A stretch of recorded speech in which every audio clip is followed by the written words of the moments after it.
Unoriginal and forgettable. Released a week before Halloween in 2014, this unassuming supernatural horror film from director Stiles White was a surprise success, grossing almost $100 million more than its tiny $5 million budget.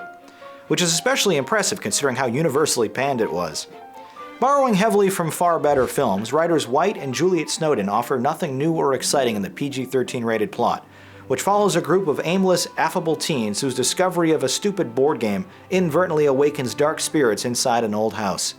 All the classic horror tropes are here: the dusty attic, the spooky reflections in a mirror, the creepy basement, and plenty of jump scares. I will say, however, that some scenes, however predictable, definitely work. To summon a deceased friend, our inquisitive heroes activate the titular game by declaring in unison, "As friends we've gathered, hearts are true, spirits near, we call to you." The cult-like chant certainly elicits an unnerving mood, but it's the arrival of the spirit, a small child with her mouth sewn shut, that truly frightens. DZ, where are you? The chair.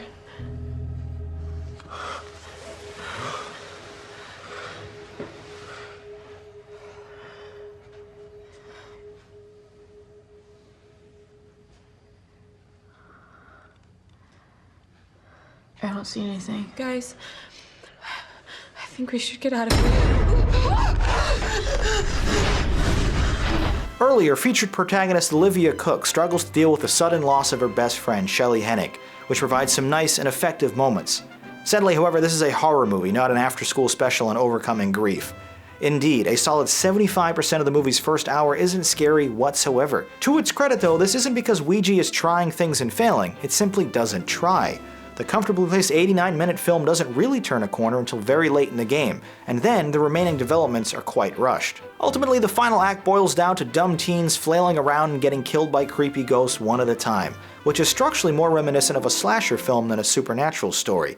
And sometimes the characters aren't even in the haunted house itself, an especially frustrating if semantic development when the movie makes a point to explain how the evil spirits are governed by geographic boundaries. With conventional cinematography and a suitable score from Anton Sanko, this film plays out like a much more graphic version of Nickelodeon's Are You Afraid of the Dark TV show, an interesting concept with relatable characters that disappoints with an uninspired execution.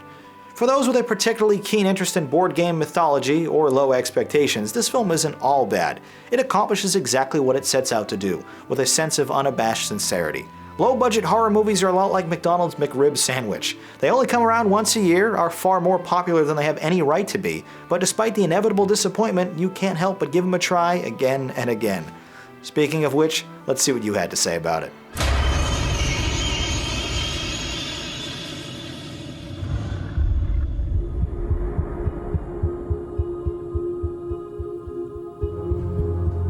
Criticizing its inability to truly scare or invent, you scored this a 3 out of 10. Ouija is simple and familiar, but it occasionally spooks. I thought it was lame as well.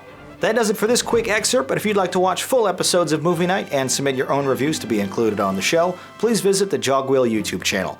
My name is Jonathan Paula, thanks for watching, and have a good movie night.